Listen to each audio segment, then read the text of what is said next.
In our headlines on this Thursday afternoon, December 21st. Korea is seeking to survive sub-zero temperatures today as the mercury nosedives in many parts of the country with heavy snow forecasts in the southern regions. Meanwhile, North Korea's Kim Jong-un vows to resort to nuclear weapons to retaliate against such an attack, according to the regime's state-run media. On the local political front, lawmakers on Wednesday bridged their gap over differences regarding next year's budget bill, which is being voted upon this afternoon. Korea is battling bitterly cold conditions on this Thursday as the mercury plunges to sub-zero temperatures across the country. Our Lee Seung-jae starts us off with the weather update.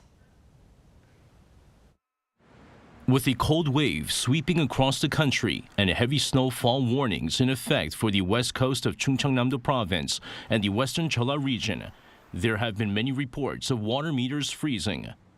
According to the Central Disaster and Safety Countermeasures headquarters on Thursday, as of 11 p.m. Wednesday, a total of 72 cases of water meter freezing have been reported nationwide, including 26 in Seoul, 37 in Gyeonggi, and 3 in Incheon.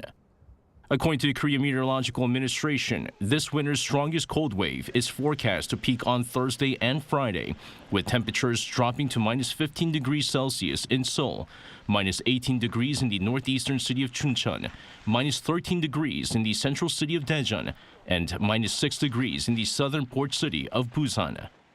The Ministry of the Interior and Safety upped its heavy snow warning level from caution to alert as of 8 p.m. on Wednesday, raising the emergency response from level 1 to level 2. Heavy snow is forecast for western coastal areas and the southern resort island of Jeju Island, where heavy snow of up to 30 centimeters is expected until Thursday night. A heavy snow warning has been issued for parts of Chungcheongnam-do province, with a heavy snow advisory in effect in many regions in the Jeolla-do provinces and Jeju Island. The KMA says the severe cold will continue until Saturday morning, while the Interior Ministry has vowed to minimize damage from heavy snowfall and respond thoroughly by mobilizing all available resources. Lee Seung-jae, Arirang News. And President Yoon Suk-yeol was at a residential area in Chungnam-gu district earlier on this Thursday to check on senior citizens living alone amid the latest cold snap gripping the nation. According to the top office, he sought to ensure that heating and water pipes were working properly and shared out electric blankets, gloves, as well as scarves to the elderly residents there. President Yoon also called on the Health and Welfare Ministry to bolster care for the vulnerable in the winter. Meanwhile, across the border, there has been more hostile rhetoric from North Korea as Kim Jong-un vows to resort to nuclear weapons to retaliate against such an attack. Our Choi Soo-young reports. North Korean leader Kim Jong-un has expressed his position that if North Korea faces a nuclear attack, it will retaliate with nuclear weapons. The North Korean Central News Agency reported on Thursday that Kim made the statement while encouraging the regime's intercontinental ballistic missile unit on Wednesday. This follows a Hwasong-18 ICBM launch drill on the 18th.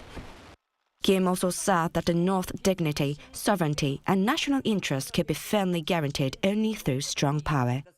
He said having the capability for preemptive attacks and a solid combat readiness is important to ensure genuine defense and steadfast peace.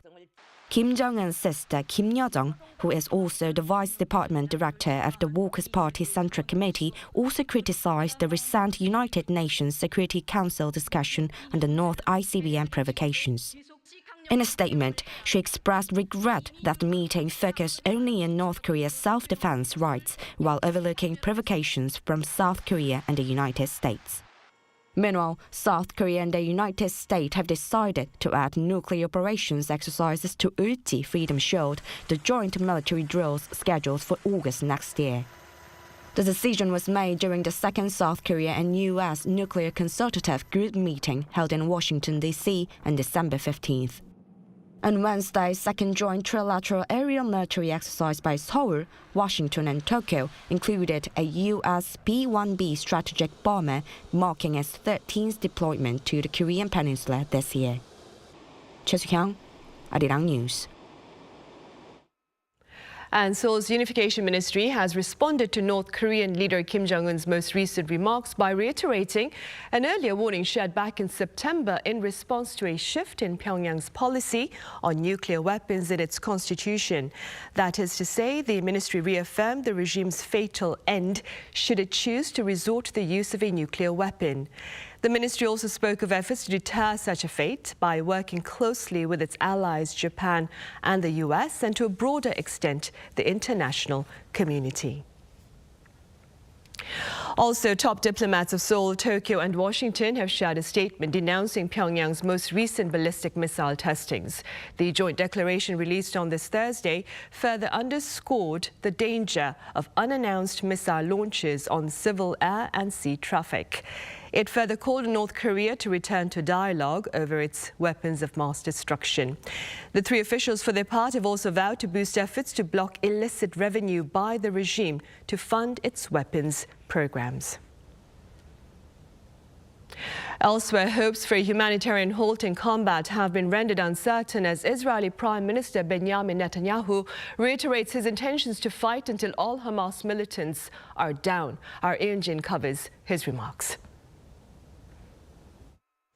On Wednesday, amid reports about a possible deal between Israel and Hamas for a second humanitarian pause in Gaza, Israeli Prime Minister Benjamin Netanyahu said in a televised statement that the war would end only with Hamas eradicated, all hostages freed, and Gaza no longer posing a threat. In the statement, he also vowed to eradicate Hamas, saying that the militant group has two options: surrender or die. We are continuing the war to the end. It will continue until Hamas is eliminated, until victory.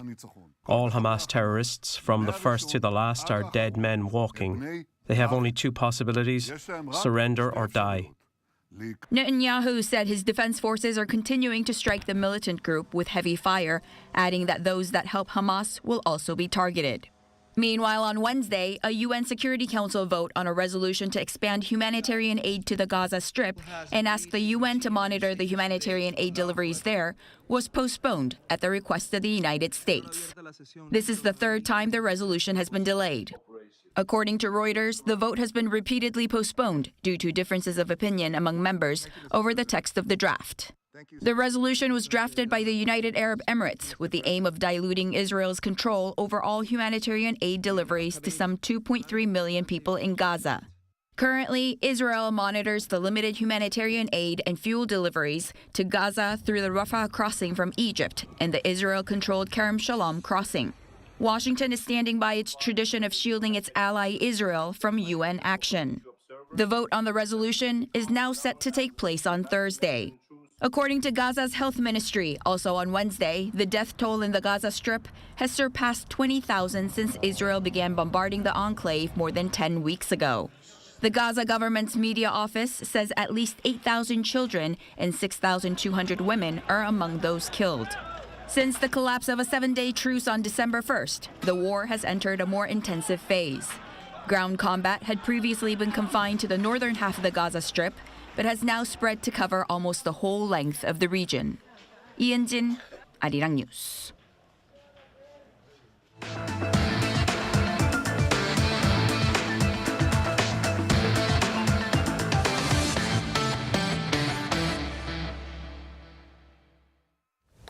For the first time in 8 years, diplomats from Seoul and Tokyo are talking about their economic partnership. Our foreign affairs correspondent Peunji reports. For the first time in 8 years, the foreign ministries of South Korea and Japan have decided to resume high-level economic talks. The talks will take place in Seoul on Thursday, led by South Korea's Deputy Foreign Minister for Economic Affairs, Kang Jae-kwon, and Japan's Senior Deputy Foreign Minister, Keiichi Ono. The Ministry of Foreign Affairs said Wednesday that the two sides will assess their bilateral economic cooperation and discuss issues of mutual concern, including cooperation in economic security policies and regional and multilateral cooperation. The two sides are likely to discuss issues on economic security such as supply chain and technology cooperation. Eyes are on whether the issue of South Korea's import ban on Japanese seafood originating from Fukushima or Korean wartime forced labor victims' lawsuit filed against Japanese companies will be on the agenda. This is the 15th time that the two countries are holding the economic dialogue after it was first launched in 1999 to discuss comprehensive economic cooperation. It was last held in January 2016 in Tokyo. In late 2016, the Japanese government postponed the meeting when a statue of a girl symbolizing Korean victims of Japan's wartime sexual slavery was built in front of the Japanese consulate in South Korea's port city of Busan. And the meeting remained suspended as bilateral relations between Seoul and Tokyo worsened over several issues stemming from Japan's colonial rule of Korea before and during World War II. Then in March this year, bilateral relations started to improve after South Korea announced a plan to compensate victims of Japan's wartime forced labor to resolve the issue following decades of disputes. The leaders of the two countries met in July and agreed to resume the high-level economic dialogue by the end of this year. The Foreign Ministry expressed hopes of further improvements in bilateral relations, saying the upcoming talks could become an opportunity for the two countries to move toward a future-oriented relationship. 배은지, Arirang News. Meanwhile, at the National Assembly back on Wednesday, lawmakers across the aisle reached a consensus on next year's budget bill, paving its path for a vote on this Thursday afternoon. Our Kim Jong-un reports. The Budget Committee, consisting of two lawmakers, each from the ruling PPP and main opposition DP, finally reached a deal. More than 3 weeks past the legal deadline for next year's budget to be rubber-stamped, the lawmakers, joined by Finance Minister Chu Kyung-ho, smiled and held hands. We reached an agreement today with a bit of give and take with each other because we couldn't delay any longer when taking people's livelihoods and the country's economy into consideration. Of course, some of the agreement falls short of our expectations, but I think it's meaningful that both parties reached an agreement based on the best possible negotiations. The government has accepted budget restorations or increases in key fields proposed by the DP. For R&D, there is a net increase of 600 billion won, or about $460 million. The amount is less than half of what DP had asked for, but is considered a huge gain as the government originally proposed a cutback of 5.2 trillion won, or about $4 billion. For the Saemangeum Regional Development Project, which the government originally considered cutting back on, there's an agreed increase of 300 billion won, or about $230 million. Saemangeum is one of South Korea's large-scale reclamation projects. There were high expectations to use the reclaimed land for renewable energy, such as wind power plants or solar power panels. The total budget cut the government proposed for local vouchers was also increased marginally by 300 billion Korean won. The vouchers allow local residents to purchase vouchers to use instead of a credit card or cash, with a discount rate varying from around 5 to 10%. Both parties have been racing to reach a deal after they launched a budget committee earlier this month. Kim Jong-sil, Arirang News. In other news, Korea's debt is forecast to hit new heights this year. According to the Bank of International Settlements on this Thursday, the country's total credit to the non-financial sector amounted to over 5.9 quadrillion won, or some $4.5 trillion in June. Now, this amount is widely expected to surge past the 6 quadrillion won mark for the first time by the year's end. The bank also points out Korea is the only OECD member state to see a yearly rise in debt-to-GDP ratio. Credit to the non-financial sector shows the borrowing activity in both the country's public and private sectors. And Korea's wholesale prices fell for the second month in a row in November. According to the Bank of Korea on this Thursday, the country's producer price index, a barometer of future inflation, dropped 0.4% on month. The cost of agricultural products plunged by some 5%, as did the cost of coal and petroleum products amid lower global oil prices. However, a hike in electricity bills for industrial use kept the overall decline limited. On the technology front, imagine a car scratch or a screen scratch that can repair itself, because this is precisely what researchers here are working to make possible. Our Chang-Won explains. Scientists are testing a newly developed self-repairing material. The new polymer material is transparent and touch functionality remains intact after applying it. The material doesn't scratch easily when rubbed with abrasive material. After cutting the material and applying heat at about 35 degrees Celsius, it rejoins within a minute. It almost returns to its original degree of strength 6 hours later. Developed by South Korean researchers, the material has overcome previous limitations, showcasing increased transparency and maintaining both strength and restorative capability. The research team created a new hydrogen bonding structure that rapidly repeats the process of breaking and reconnecting within the polymer, enabling the material to self-repair when damaged. The material flows when it becomes soft, especially during summer or at higher temperatures. 6 hours is an optimal range that enhances both the characteristics of the material's solidity and the self-healing capabilities. Researchers highlighted the developed material's high transparency and scratch resistance, suggesting its potential utilization as screen protective film. The research team also plans to transform the material into a spray to collaborate with domestic automotive companies and develop a coating material for automobiles. 정은주, Arirang News. Up next, we shed light on an exhibition here that seeks to draw attention to the Great Divide on the Korean Peninsula, while at the same time drive forth a sense of hope for the future ahead. Our Yoon has more. The Odusan Unification Tower stands just a few miles between the military demarcation line between South and North Korea. Here, a special exhibition is being held to mark the 70th anniversary of the Korean War Armistice.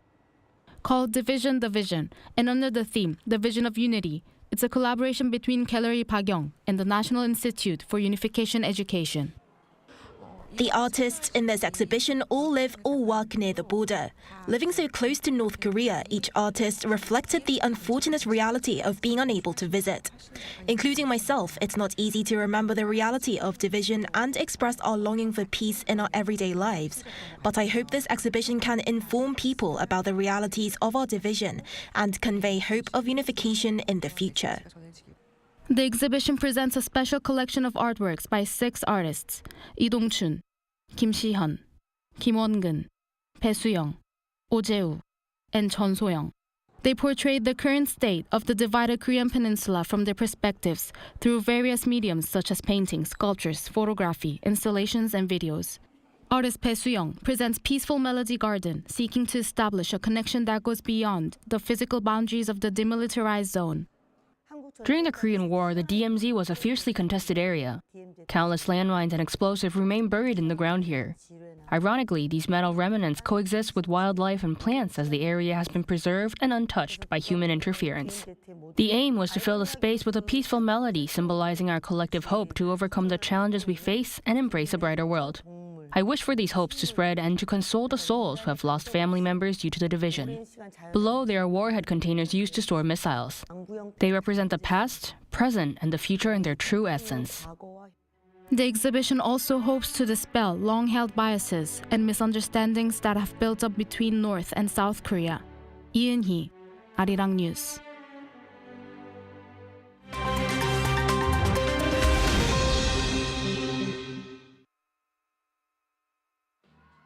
Let's take a look at the latest news in the world now. In the U.S., State of Colorado Supreme Court has ruled Donald Trump ineligible to run for the state's primary election next March. The Colorado state cited a constitutional insurrection clause based on Trump's alleged engagement with the U.S. Capitol riot in 2021. The Colorado court ruled 4-3 on Tuesday that former President Trump was not an eligible candidate for the state's upcoming primaries, which decide the Republican Party's presidential candidate. The ruling only applies to the state of Colorado. This was a rare occasion where the Section 3 of the U.S. Constitution's 14th Amendment was used to disqualify a presidential candidate. The Trump campaign stated that the Colorado court has issued a completely flawed decision. In northwestern China, the death toll for Monday's 6.2 magnitude earthquake has increased to 134, with over 960 people injured. Authorities also said Wednesday that rescue operations in Gansu province are basically over, with attention now turned to the injured and those that lost their homes.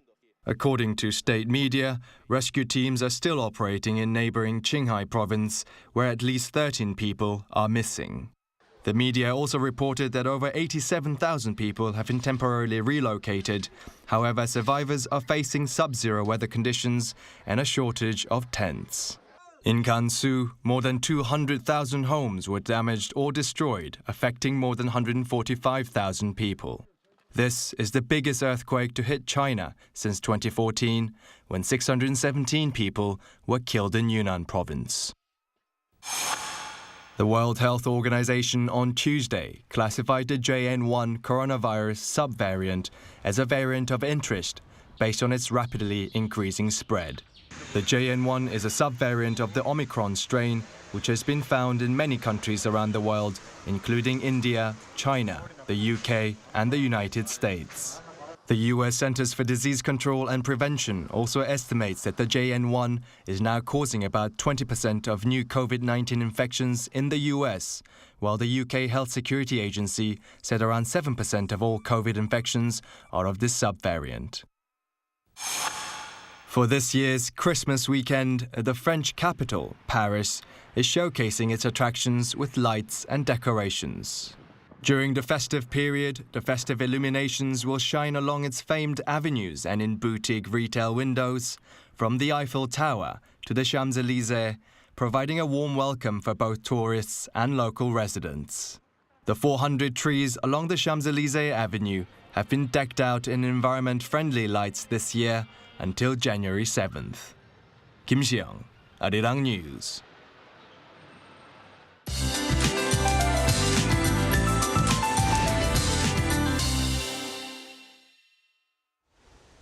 Good afternoon. We must be paying the price for last week's warmth. Bone-chilling cold air is no joke, with cold alerts in place in most parts of Korea. Feels like temperatures in the capital went down to below -20 degrees this morning, and highs will only get up to -7. So any parts of the body that's not covered are facing these extreme chill. Meanwhile, western parts of the country, Jeju, Ulleungdo, and Dokdo are dealing with heavy snowfall, with heavy snow alerts being issued. Mountainous regions on Jeju Island could see up to 60 centimeters of snowfall.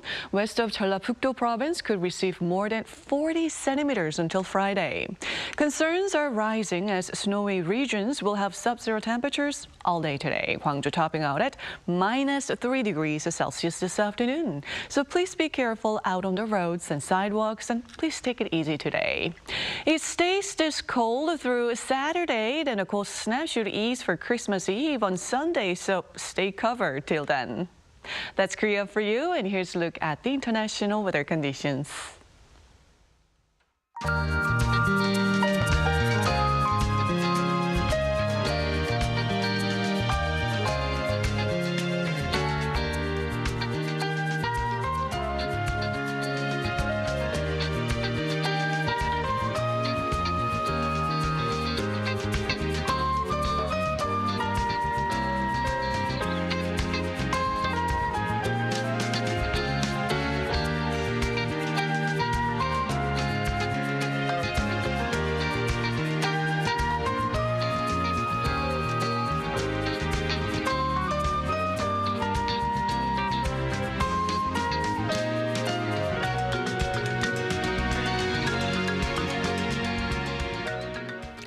Right, and that brings us to the end of Thursday's afternoon newscast. Coming up next is our panel session, and today we address Seoul's efforts to ease its dependence on imports of key materials. Do stay with us.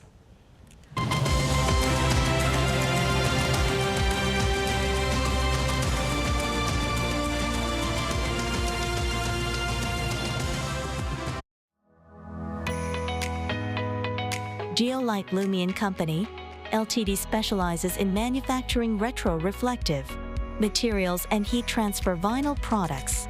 Geolite and Geoflex are represented as the brands of best quality reflective materials for HTV garment and heat transfer films for textile. Various types of products such as reflective materials, heat transfer films, HA vinyl are exported.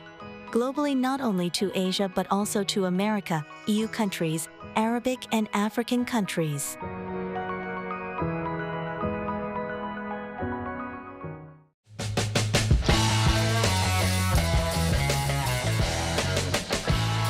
Contour the world, simply contour. India, the United Kingdom, New Zealand. Woo!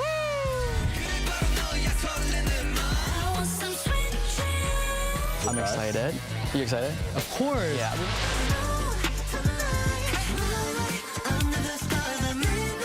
Music, start.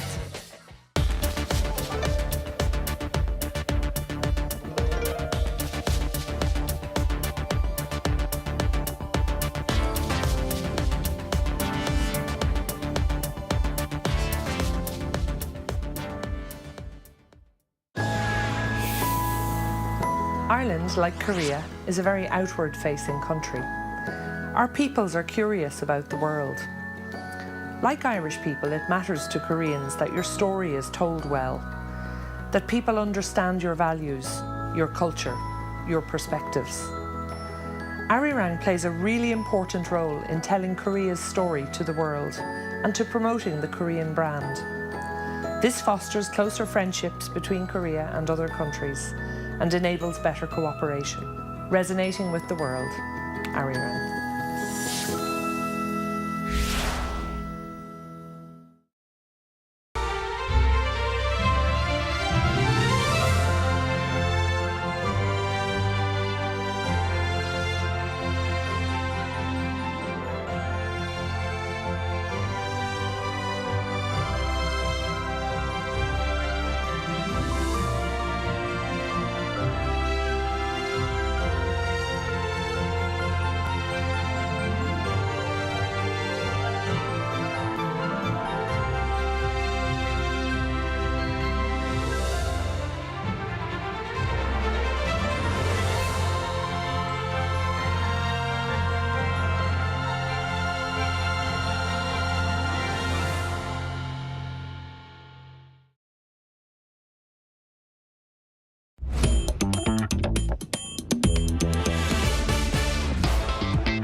Contour the world, simply contour. India, the United Kingdom, New Zealand. Woo!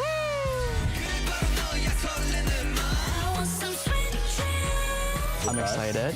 You excited? Of course. Yeah.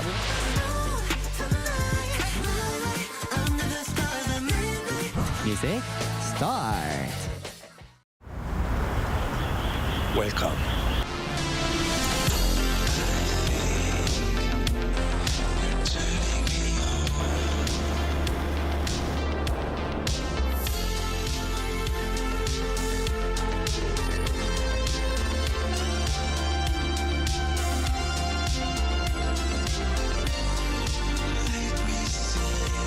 (24시간) 불이 꺼지지 않는 나라.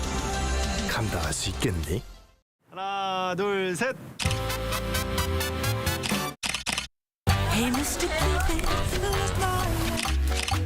make sure you listen to what I say. I may be stupid or quite naive.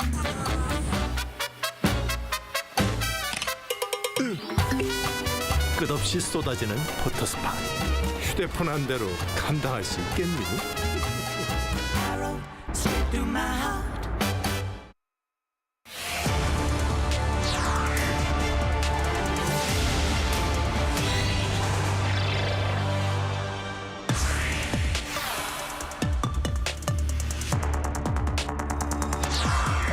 Seoul's industry ministry plans to reduce Korea's reliance on certain countries with regard to sourcing materials such as urea and graphite. So how does the country hope to achieve this goal? What are pundits saying about this plan? And can Korea nurture self-sufficiency for some materials?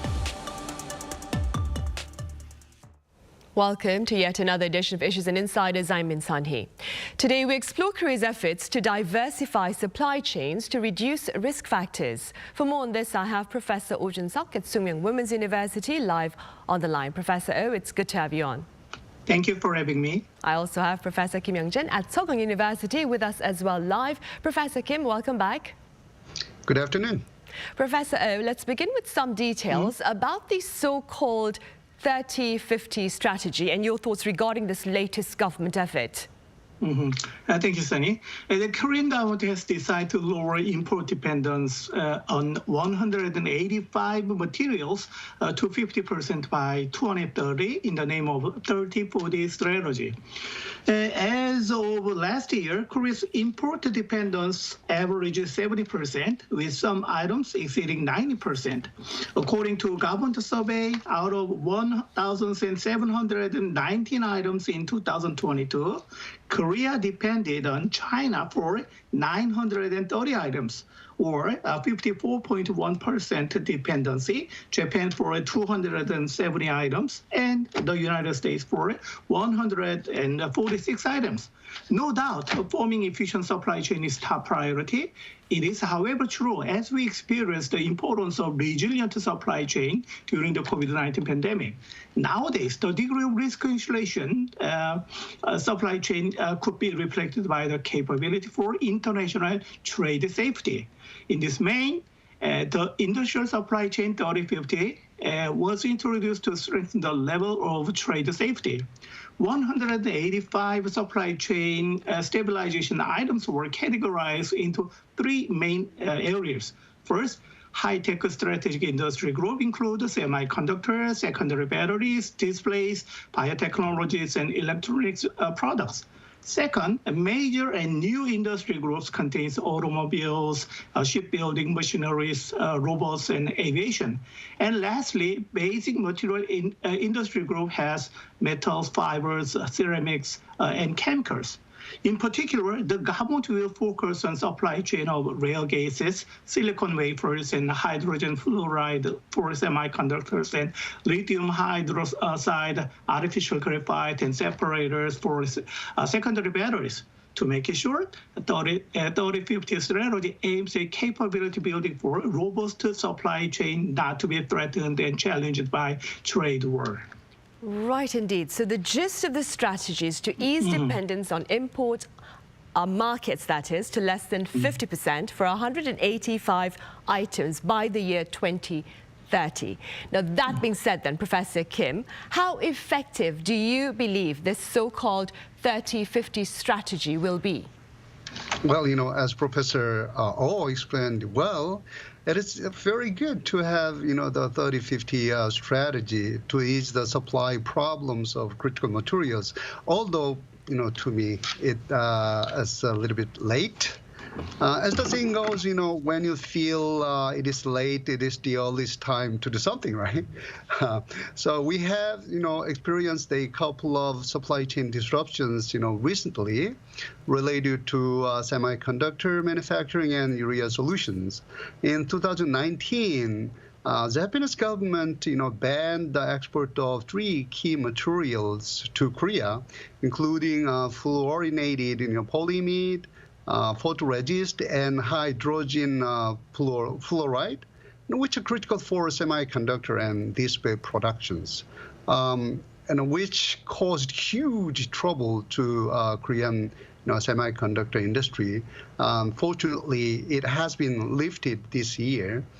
We also had the urea solution shortage in 2021, when Chinese government imposed restrictions on the urea solution export. And last October again, Chinese government stopped the export of urea solution, which was and is rattling Korean industry. The urea shortage, did not erupt, in a day though. Chinese government announced these possible export restrictions on urea solution in September 2023. China warned of that possibility in the aftermath of the electricity shortage in the country. That means the urea crisis is somewhat anticipated, but the government has failed to predict the situation and from a longer perspective. Now we have the 30-50 strategy, which is good to have because when things go wrong, high dependency of key materials will always cause serious problems in the final product production. Right, of course. Professor, staying with urea then, what are the chances of Korea producing its own urea? We have to think, and then we have to see the opposite. Considering opportunity cost of production, Korea is not making its own urea. Korean economy has long been based on value-added, high-end products, taking good advantage of Chinese cheap labor and readily available raw materials. China has been a good neighborhood of Korean economy.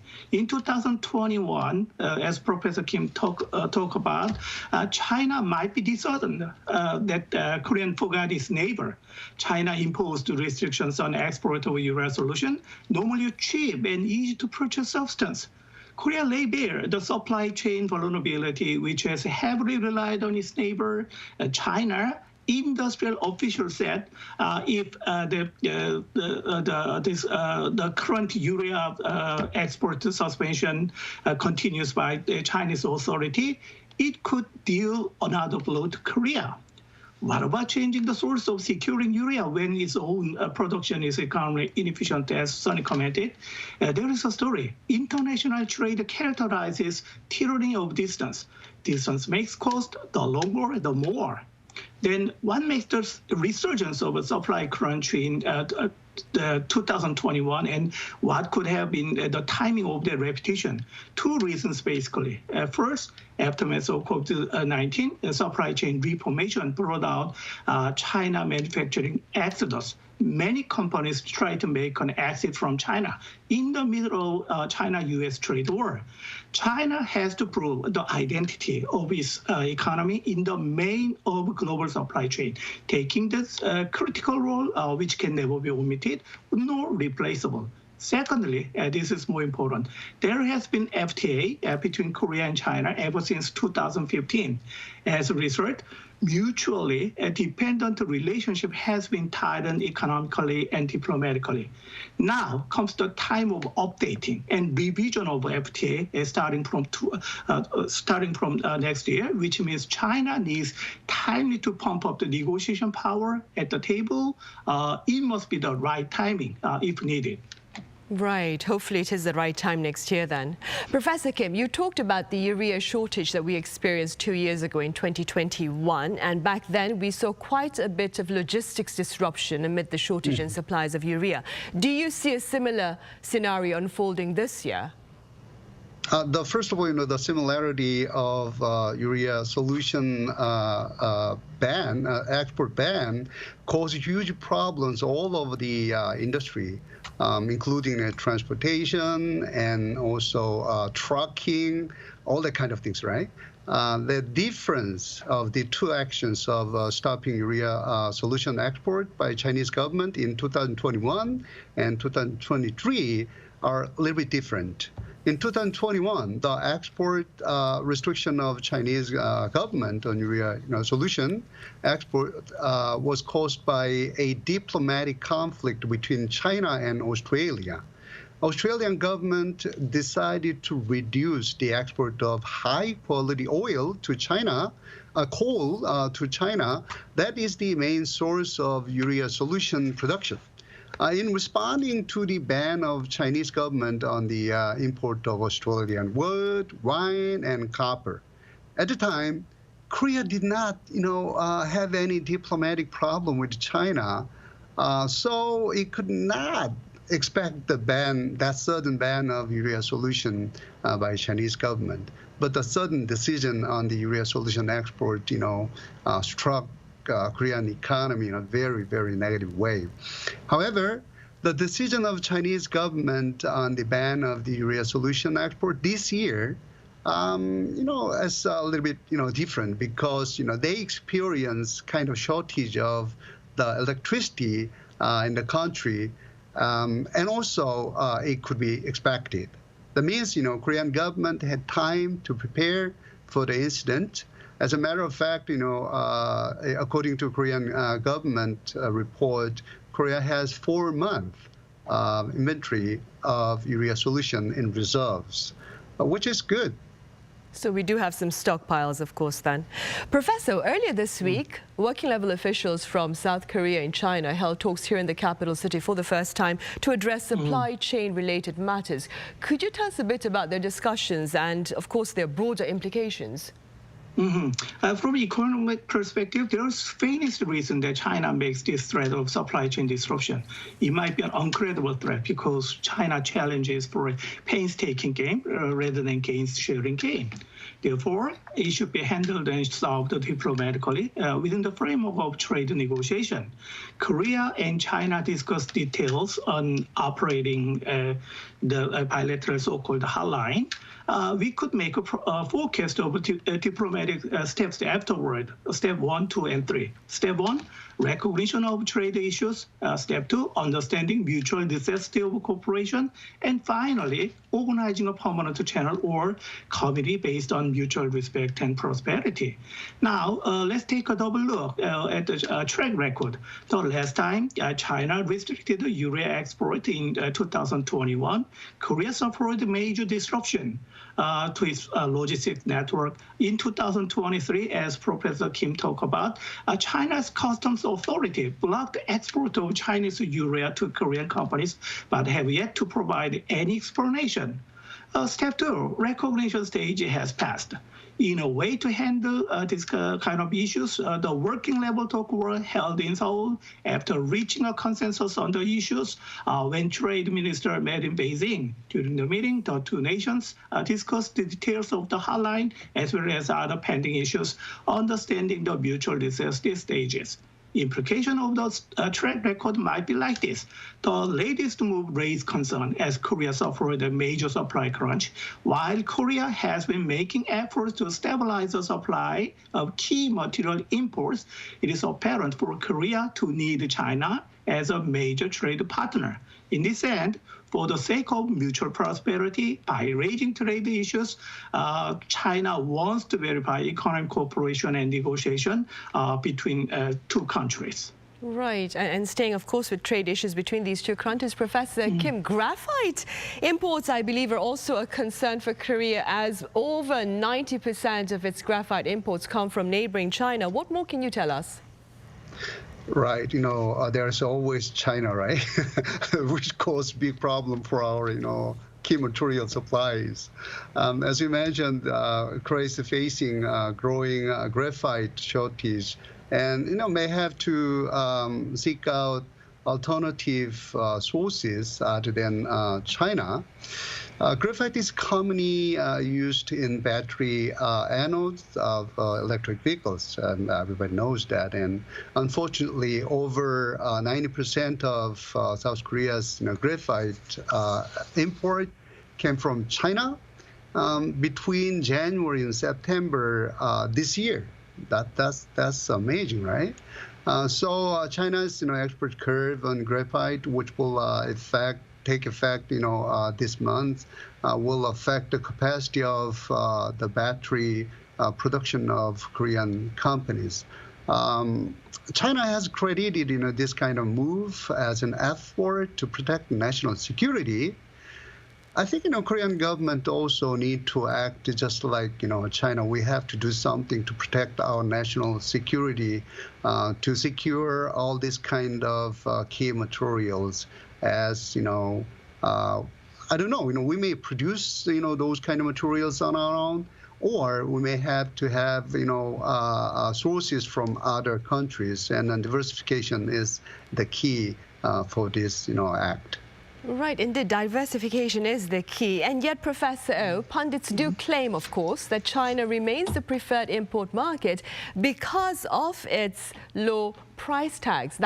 Keeping that in mind, what more can the government here do to ensure that Korean companies do not divert back to a single import market because of the price? Yes, I agree. China is known to be a major supplier of various critical raw materials at a fairly competitive price. And this dominance in the global supply chain has significant implications for global trade. Its control over production pricing and export policies gives it significant influence in determining market conditions, supply availability, and even trade flows. This influence can create vulnerability in global supply chains, as excessive reliance on China for critical raw material may lead to supply disruption, price fluctuations, and geopolitical risks. Combined, all this kind of risk is called trade, a kind of risks related with trade safety. It has prompted other countries to diversify their supply sources and develop strategies to secure critical materials to reduce dependency on a single supplier. As measures handling this supply chain vulnerability, it is required urgently for Korean government to set up a policy agenda for international trade security among related trade partners. Just for an example, the EU Commission initiated already SMEI, Single Market Emergency Instrument. This crisis government framework aims to preserve the free movement of goods, services, and the availability of essential goods and services in the event of a future emergency to the benefit of businesses across the EU. This kind of policy agenda for trade safety should be based on multilateralism. Unilateral measure only by Korea could cause the fragmentation and isolation, worsening the crisis and affecting particularly small and medium enterprises, which hampers the supply chain to effectively respond to emerging situation in a coordinated manner. Which is why a multilateral effort would be much better, as you mentioned, Professor O, then. Professor Kim, do you believe that geopolitical tensions, especially in recent times, have perhaps rendered more unreliable global supply chains? Absolutely. I believe everyone knows what we experienced so far. The war between Ukraine and Russia and war between Israel and Palestine, especially the conflict between U.S.-China, all, distort the supply chain, which we believed, very stable and safe so far. So especially the conflict between the U.S. and China to acquire the hegemony over the high-tech industry has been disrupting the global supply chain. Just think about just a couple of years back, everybody believes we are in the globalization age and free trade are the common standard and everybody has to move around the world. So we are peaceful. And that has been broken. That philosophy has been broken, right? Especially China's urea export restriction can be regarded as the part of this pursuit of global hegemony against the U.S. And like Professor O mentioned, electric vehicles, high-performance semiconductors, the next generation network technologies and AIs, and biotechnologies are all part of technologies, about which these two countries want to have competitive advantage over the other country. The trend toward the protectionism or anti-globalization represent this kind of phenomena.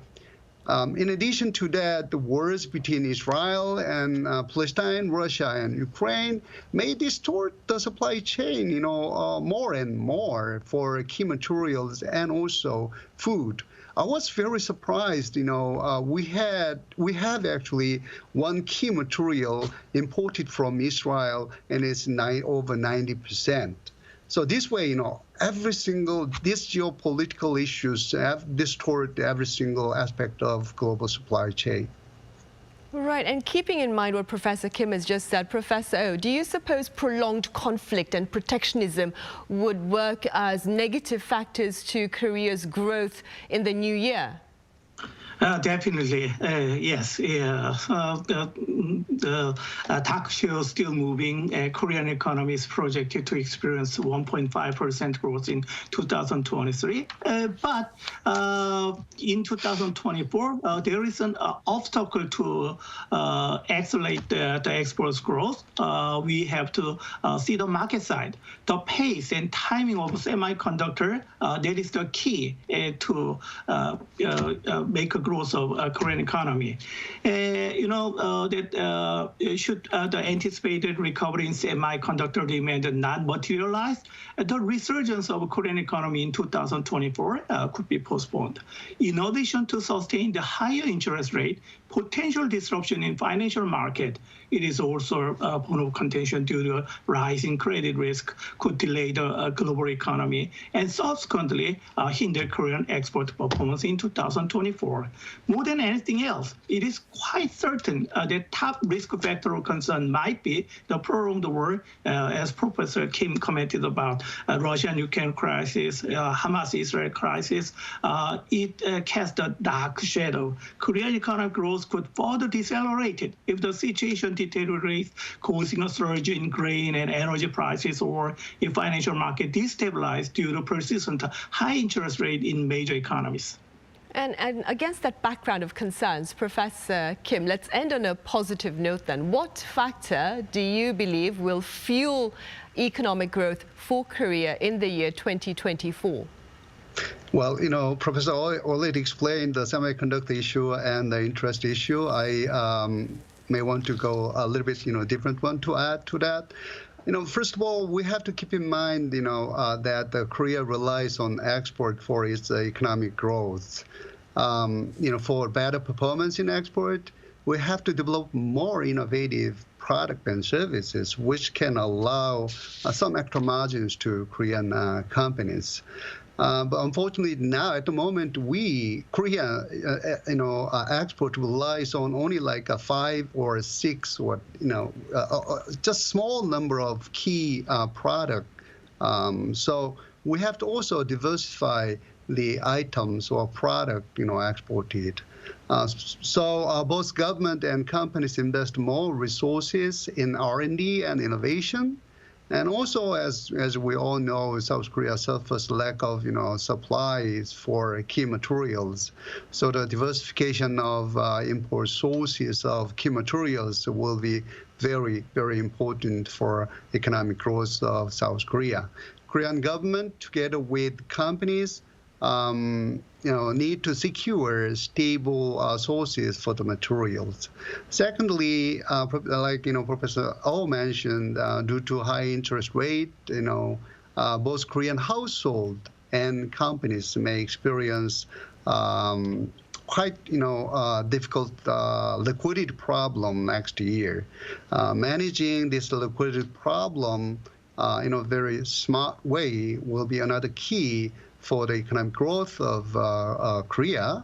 And Korean government may have to come up with ways to restructure the current industries, like a more positive and fast way, and to fund companies which pursue innovation. Right, so manage debt for ordinary households and, of course, diversification in terms of import market as well as export products for the government. All right, Professor Kim, thank you so much for your time and your thoughts. And Professor Oh, thank you very much for your insights. Thank you for having me. Right, well, that ends Thursday's edition of Issues and Insiders. We return same time tomorrow, that is Friday, so do join us then.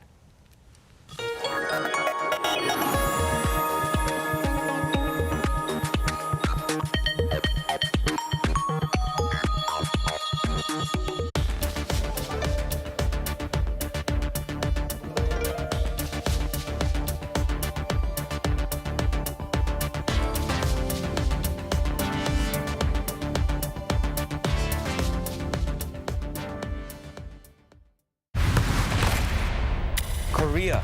Some people call it the country of Taekwondo. People are more interested in Korean culture and other aspects of it, and one of those things is Taekwondo.